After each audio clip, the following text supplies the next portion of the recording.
दोस्तों पीएम मोदी ने 24 घंटे पहले ही देश के 140 करोड़ देशवासियों से एक अपील की थी।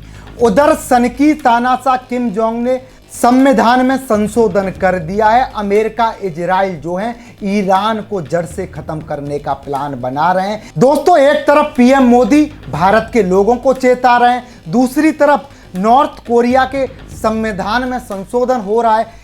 इजराइल अमेरिका बड़ी तैयारी कर रहे हैं। और दोस्तों अचानक ये जो बीते दिनों से बड़े बड़े देशों की हलचल बढ़ी है, दुनिया भर के देश इससे दहशत में आ गए हैं। दोस्तों नमस्कार, जय हिंद। मेरा नाम है संदीप और आप देख रहे हैं अपना उत्तर प्रदेश।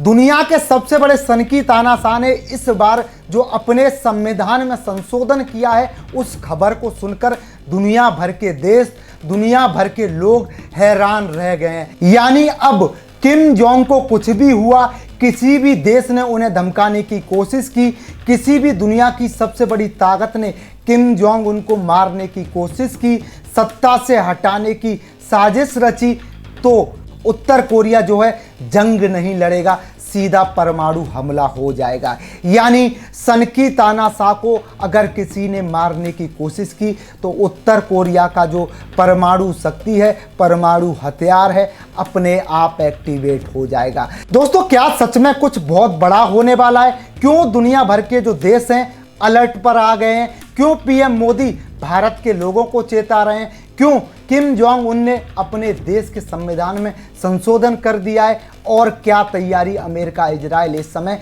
ईरान को मिटाने के लिए कर रहे हैं? ये खास रिपोर्ट देखिए। तो क्या मरने वाला है किम जोंग उन, चलने वाला है परमाणु? इधर पीएम मोदी ने दिया लॉकडाउन का इशारा, उधर सनकी किम जोंग ने परमाणु हथियार चलाने का प्लान बनाया। इधर पीएम मोदी का सामने आया लॉकडाउन वाला प्लान, उधर सनकी किम जोंग ने परमाणु हथियार चलाने का कर दिया ऐलान। यूएस इजराइल ने बनाया ईरान को जड़ से खत्म करने का प्लान। दुनिया के नक्शे पर अचानक क्यों मचने लगी हलचल? भारत और किम जोंग करने लगे तैयारी। अगले कुछ घंटों में होने वाला है कुछ बहुत बड़ा। दुनिया के सबसे बड़े नेताओं के ऐलान से मचा हड़कंप, अलर्ट हुआ जारी, दहशत में लोग। दोस्तों दुनिया इस वक्त एक ऐसे मोड़ पर खड़ी है जहां बस एक गलत कदम और फिर ऐसा धमाका कि पूरी धरती हिल जाएगी। उधर नॉर्थ कोरिया का सनकी तानाशाह किम जोंग उन खुलेआम परमाणु युद्ध की भाषा बोल रहा है, और इधर दुनिया के सबसे ताकतवर देश अपने हथियार चमका रहे हैं। उधर अमेरिका और इजराइल ने ईरान को लेकर बड़ा इशारा कर दिया। उधर रूस चीन पहले से ही अलग गेम खेल रहे हैं, और इधर भारत में भी प्रधानमंत्री मोदी की बातें सुनकर लोग कह रहे हैं कुछ बड़ा होने वाला है। अब सवाल यह है कि क्या किम जोंग उन मरने वाला है? क्या उसके खिलाफ ऑपरेशन तैयार हो चुका है? और अगर ऐसा हुआ तो क्या दुनिया सच में परमाणु तबाही की तरफ जा रही है? क्योंकि इस बार मामला सिर्फ धमकी का नहीं, इस बार मामला ऑटोमेटिक न्यूक्लियर अटैक का है। अब समझिए असली मामला क्या है। नॉर्थ कोरिया ने अपने संविधान में ऐसा बदलाव किया है जिसमें कहा गया है कि अगर किसी भी ताकत ने उसके सर्वश्रेष्ठ नेतृत्व या उसके न्यूक्लियर कमांड सिस्टम पर हमला किया तो जवाब ऑटोमेटिक परमाणु हमले के रूप में दिया जाएगा, बिना किसी अलग आदेश का इंतजार किए। मतलब साफ है, अगर किम जोंग उन को हटाने या मारने जैसा कोई ऑपरेशन किया गया तो नॉर्थ कोरिया सीधे परमाणु मिसाइल ट्रिगर कर देगा। और ये कोई मामूली धमकी नहीं है।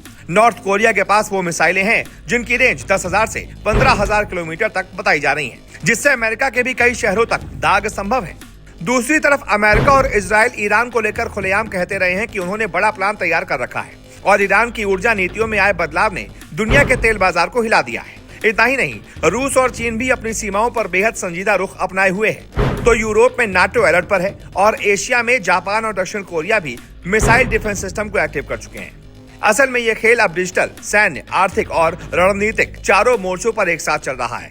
इतना बड़ा मुकाबला आज तक इस तरह की खुली चेतावनी के साथ दुनिया ने शायद ही पहले देखा है। और दोस्तों जब पूरी दुनिया इस ऐतिहासिक तनाव के बीच मजबूर रहे तो भारत का अपना संदेश भी बेहद अहम है। प्रधानमंत्री मोदी ने हाल ही में जनता से कहा है कि हमारे पास अपने तेल के स्रोत नहीं है, इसलिए जब दुनिया में संकट आता है तो तेल की कीमतें आसमान छूती हैं।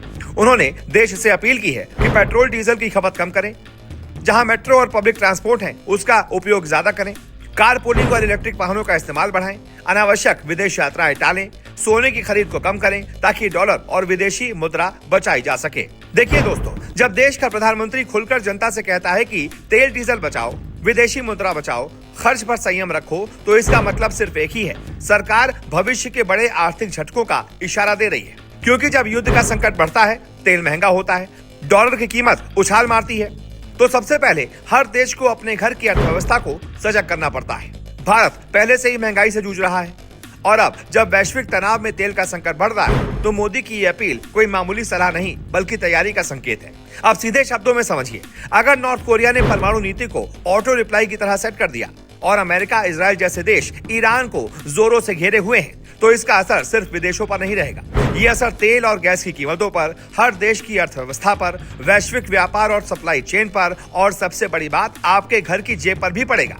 क्योंकि जब तेल महंगा होगा तो पेट्रोल, डीजल, खाने पीने की चीजें, परिवहन, डिलीवरी सब कुछ महंगा हो जाएगा, यानी सीधा असर आम आदमी पर। और जब अर्थव्यवस्था दबाव में जाएगी तो सरकारें कड़े फैसले लेंगी। कुछ निर्णय आम जनता के लिए चौंकाने वाले भी हो सकते हैं। यही वजह है कि लोग सोशल मीडिया पर एक ही बात पूछ रहे हैं, क्या फिर से लॉकडाउन जैसा हाल आने वाला है? क्या महंगाई का महासंकट आएगा? क्या दुनिया युद्ध की तरफ बढ़ रही है? तो दोस्तों, आज का सबसे बड़ा सवाल यह है कि क्या ये सिर्फ धमकी है या दुनिया सचमुच बड़े संघर्ष की तरफ बढ़ रही है?